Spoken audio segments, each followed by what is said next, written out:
السلام عليكم ورحمة الله وبركاته. فاميلي جرجرتو أشما هركفوني وروني أمانتا برا أرطفتني سبكو مجرتني نغان كبجا قبو سنبرها غوسنين جيشا متنا الله چاني رفني جرة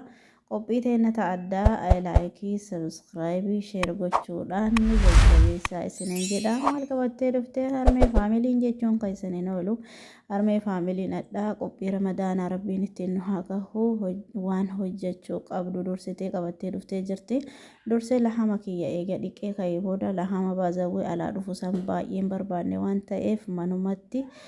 orijinaala isaa fidanii jennaan ofii kiyyaa hojjechuu deema akkamitti akka hojjedhuu fi na wajjin turtiin keessan haa ta'u isiniin jedha. Foon alaa dhufu san dhugaa dubbachuudhaa fi coomaan kan guutame mana keessatti irraa guuranii dhiiga isaa seeraan dhiqanii manatti yoo hojjetanii hedduu tokko bareedaadha isiniin jedha. Ani amma kama alaa orijinaala ashagamee dhufe ala kadaa kamisan osoo hin taane cicciramee tumaan kan dhufe ani manatti dalagaa fidaa jedheeni yeroo baay'ee ka alatti daakamee dhufe san yeroo hojjedhu xaa'amiin isaa dhugaa dubbachuu dhiigedha dhugaa. Amma kanamee ofii kiyyaa manatti hojjedhee ndaala jedhee maatiitti himee maatiin akkasi fidanii jennaan kullaaxaa waan jiruuf manatti hojjechuudhaaf ofii kiyyaa waan qopheessuu barbaadee fidaa jedheeni warris akkasumattan fidee maashaallah qophii ramadaanaatiif inshaallah rabbiin ittiin nu haa gahu nama sooma waggaa gahu nu haa taasisu. Hawwiin kiyya biyya soomuu ture kaa bakka rabbitti soome namaan jedhe soomanii inshaallah biizinillah rabbi nama nagahaan qabee nagaan heeku rabbi nu haa taasisu. Asitti foon dhiqee qulqulleessee erga ka'ee daakee jira marsaa takkaffaa daakee lammaffaa irra jira. Jiddumaanuu dhaabee jira maal akka fuudhuuf deemen beeku garuu mana barbaachisu wayii fuudhuuf deeme maaliif jennaan sagaleen caacataan jira waan ta'eef sagalee jalatti isinii qabuu danda'e. Foon haala kanaan daakee jira maashaallah tabaaraka rahmaan hedduu bareeda bilbila na bilbiltee jennaan madaamiin tiyya bilbila kaasuudhaaf deeme inshaallah biizinillah akkamitti akka hojjedhu ashawaa lahama sambusaati asitti kunoo ibiddarra kaa'ee jira maashaallah haala kanaan hojjechaan jira. Jalqaba isuma waa takka ittiin dabalee qofa beeka asitti jalqaba oduu shunkurta ittiin naqini akkamitti akka hojjettan sun isintu beeka. Angaruu jalqaba isa qofa bilcheessaadha jechaadha amma asitti xiqqishuu zayitii xabbitti godhee waan akka coomaa maal jedhamu san hundarraa fixee dhiiga isaa san keessaa dhiqee geesse asitti haala kanaan bilchaachuutti jira hanga dhumaa turtiin keessan nafaan haa ta'u isiniin jedha akkamitti akka hojjedhu maal akka itti dabalu maaltu akka barbaachisu turtiin keessan nafaanuma haa ta'u isiniin jedha dhugaa dubbachuudhaaf. Foon sun kamalatti daakamuu fi alaa fidan sun garagara asis shunkurtii kiyya qopheeffataa jira egaa akkasitti ibidda irratti bilcheessee shunkurtii qopheessaa jira shunkurtii kisbara kaarotii akkasuma tokkolleen jira maqaa isaa afaaniin abadee bismillahir rahmaanir rahiim maqdoonesii fi kisbara shunkurtii alanganne biyya teenna dheertuun sunis hin jirti. Waan adda addaa itti dabalataa akkuma beekamu ashawaa hojjechuudhaaf waa hedduu asitti qullubbiillee qopheeffadhee jira. Turtiin keessan hamma dhumaa na wajjin haa ta'u isiniin jedha obboloota kiyya. Namoonni harmee faamiliidhaaf maatiin taane maatii ta'aa laayikii sabiskiraayibii gochuudhaan na jajjabeessaa isiniin jedha. Hedduu nyaata bareedaadha hedduu mi'aayaa saambusaan dhugaa dubbachuudhaaf maatiin yoo manatti hojjedhe alaa hin fidaniyyuu. Waggaa hedduu bira ture waan ta'eef haga waggaa lama foon alaa dhufee yoo jedhee manatti hojjedha maashaallah tabaaraka rahmaan kunoo haala kanaan eega cicciree ka'ee itti naqee jira baay'ee wajjin hin bilchaatu bishaan dhala waan ta'eef kana waliin hin geessee eega ka'ee kana xiqqishuu ibidda irratti tursiisee bilchaatee eega geessee haala kanaan qopheessee jira ashawaa sambusaati jecha amma sambusaadhaaf qopheessaara lukkuu ganaa hojjedha jechaadha amma asitti kisbaraa fi maqdoonesii jijjiiru jira muka isaa irraa baala isaa qofa barbaada waan ta'eef mukaa fi baala isaa san adda baasutti jira maaliif maqdoonesiin kun baay'ee tokko faayidaa qaba. faayidaa isaan warri mana keessa dalagu namoonni waa mana keessatti hojjennu faayidaa isaa maal akka ta'e hin beeknu garuu inni kun faayidaa guddaa qaba dhugaa dubbachuudhaaf faayidaa guddaa qaba faayidaan isaa maali jechuun keessaniin oolu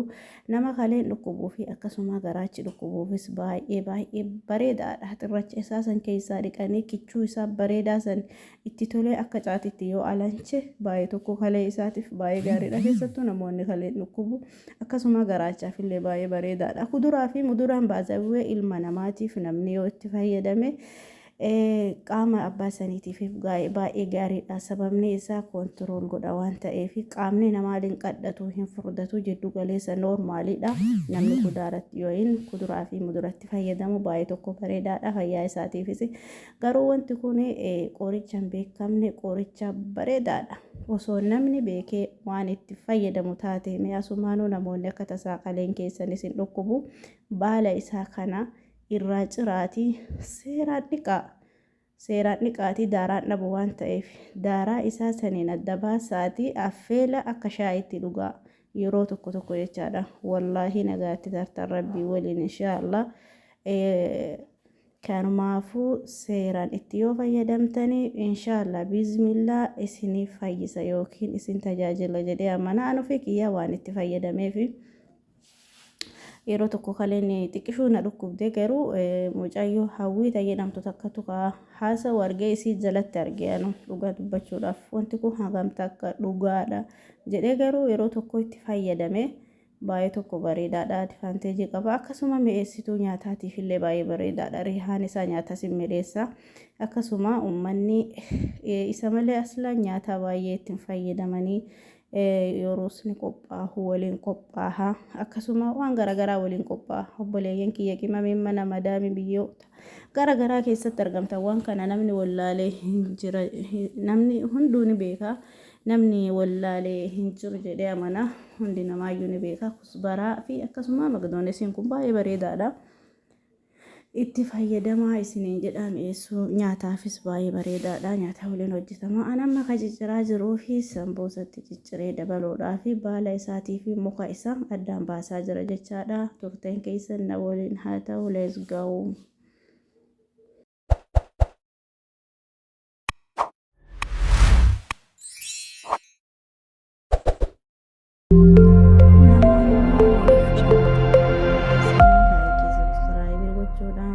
Toota keessan affeeraan nu jajjabeessaa isiniin jedha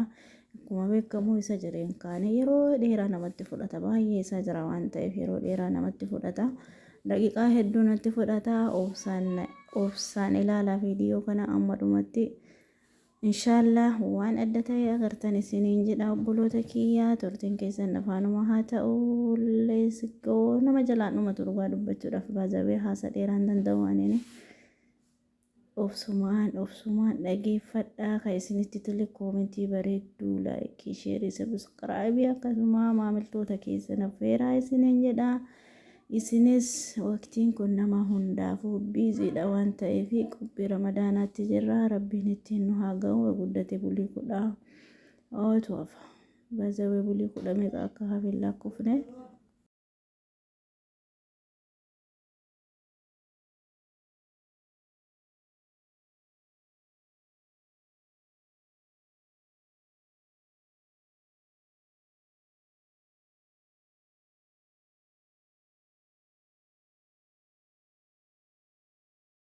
dubbi fidiina bahaa subsiisa jecha duwwee islaamaa nama yaadachiisa islaamummaan dirqiidhaan nama amansiisa jedhee jarri qalbii irratti odeessa wallaalle beekaa seenaan balleessa islaamummaan ofiif seena qalbii keessa kanaafuu amanaan sabana hunda keessa akkamiin dirqamni nama amansiisa sodaafamanullee abboota ofiif dhiisa yaa namni yaada kana qabdu qalbii keessa لكيفدو سينات كنسي وديسا حسين بن حديد علي يسرف كيسا صور صابر نرقيب بدكيسا ويت مصاب جواج القبو سنكيسا تقابو ليسا تنون سيني قودا على حبيبك وأحمد نور الهدى إسلام أنا ما يعد تشيسا إسلام من تركي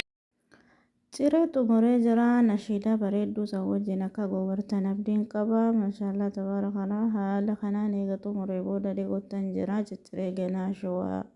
foonitti kan bilchaate dabaluu deema baazawee wanti kun seeraan dhiqamuu qaba sirriitti dhiqamuu qaba maaliif jennaan daaraa qabaa dhukkeen isaa baay'ee tokko keessaa dafee namaan bahu sirriitti dhiqamuu qaba baala kaameraa sofumaa taanee maashaallah tabaarakarramaan hanga baala kaameraa qaxarannee hojii babbareedaa hojii nama boonsu qabannee dhufnuu fi yeroo nutti tole seenaatuma akkuma yuutuubiin hin mokkofneef jechaadha haalli yoo namaaf mijate yeroo baay'ee inshaallah yaada bareedaa waan gaarii tokko qabannee akka gadhuufnu abdiin qabaa inshaallah bismillah inshaallah fedha isaa yoo taate rabbiin namaa waan yaadee bakkaan gahu rabbiin nu haa taasisu asitti eegamee cee qulqulleesseen booda kanaa ciccira waan ta'eef bazawwee daaraan isaa namaan bahu shakkii isa qulqulleessu keessa amma asitti waa fuudhuuf qunu jedhaa jira ciroo eegalee jira waa kun albeerra kaa'ee shaffisiisutti hin jira maashaallah jedha asumaanu maashaallah jedha barreessaa namni kana daawwataa hundi keessanoo ishii namni keenya waa maashaallah jechuun beeku rahmatullaahi sanumaafuu namoonni mana kanaaf haaraan taane irra deebiidhaan nu jajjabeessu laayikii sabskraayibii gochuudhaan akka hamilee nutti turtan abdiin qaba mana keessan teettanii yoo tana isinis kanumatti hin jirtanii asumaanuu waan qorruuf waa hedduu walirraan uffadhee jira wallaa xiqqaatee uffata 5-6 hanga hin qorri bara baranaa kana anaaf haaraadha urgaa mata meeqa biyya namaa ture qorra takka baay'ee akka baranaa kana argee hin beeku xiqqaatee jakkeetti 3-4 qamisii 5-6 godhadhee jira haasaa walitti jecha sanumaafuu namoonni dhageeffachaa jirtan laayikii sabskraayibii gochuun dagatinaa isiniin jenna ani ajjabadha baazawee hin ajabadha miidiyaa bichaa qofa osoo hin taane ijaabuma ajjabadha jechaadha rabbiin namarratti jabaatu nu haa taasisu dhugaa dubbachuuf ni ulfaata qorri baranaa kunoo isa kana maal jedhani maqaa isaatti afaaniin abade malee nyaata baay'ee tokko bareechisa baay'eema tokko cicciree ka'ee jira kaaroo teessisu hundumaa sababa kaameraa kukkutaa waraabuuf bakka waan namni joonneef bakkuma takka isinii kaasee waraabisiniin jedha kaarootii cicciree maqdoon isaa kusubara akkasuma shamil jedhanii shamilii sanis ciccireen jira akkasuma shunkurtii alangannee san jiree jira maashaallah eega waliin gahee kinoo kana fakkaasa maashaallah akkasuma qimamee adda addaallee itti godhee jira waan barbaachisu hundaa itti godhee jira maruudhaaf qophiitti jira bismillaahi inshaallah kana maree firee zireekuura jechaadha baay'ee tokko bareeda namatti tola akkaan qopheeffadhee jira kinoo asitti baazawuu viidiyoo wal keessana harkaa ta'e waan ta'eef yeroo maru isinii kamare wal keessana harkaa ta'e dhugaa dubbachuudhaaf namni harka tokko waraabu baay'ee nama hin mijatu asitti kunneen kamaree kiisatti dachaasee firee jira guuruudhaaf kun ammoo mara'aa jira maashaallah jedha kaame maashaallah jedha laayikii godhaa sabskraayibii godhaa rabbitti nu haa gahu namoonni shaabaana soomuu jirtanis rabbiin isin haa gargaaru rabbi nama waggaa ga'ee sooman nu haa godhu inshaallah akkasi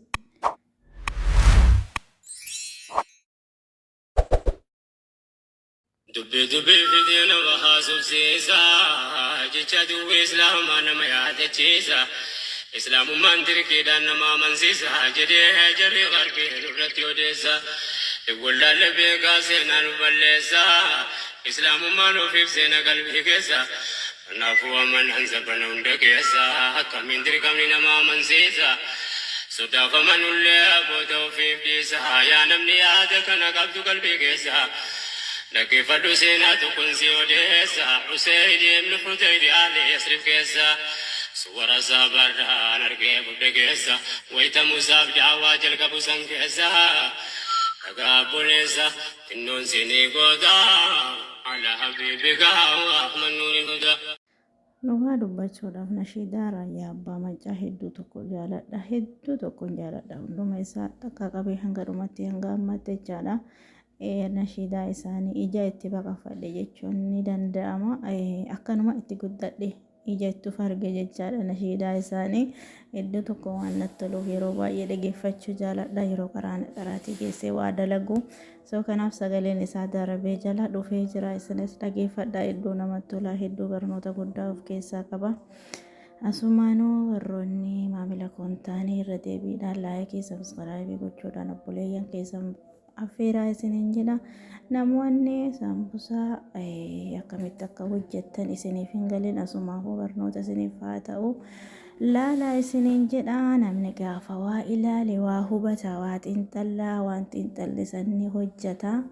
sanumaafuu daawwadhaa isiniin jedha kun akkanatti fireezetti dachaa jechaadha ramadaana keessa lafaa kaanaan irribatee nageessinaan salaanne sa'aatii rabbiin nu laaffise qaraatii ta'e nageessinaan achi kaane fireezumaa guurreeti ibidda kaa'uudha xumuramenya hojiin isaa jechaadha akkasii obboleeta kiyyaa namoonni hangammaa waliin turree yaada bareedaa laayikii fi sabskraayibii gochuudhaan bakka kanaan nu geettanis ammas jajjabaadhaa itti fufaa isiniin jedha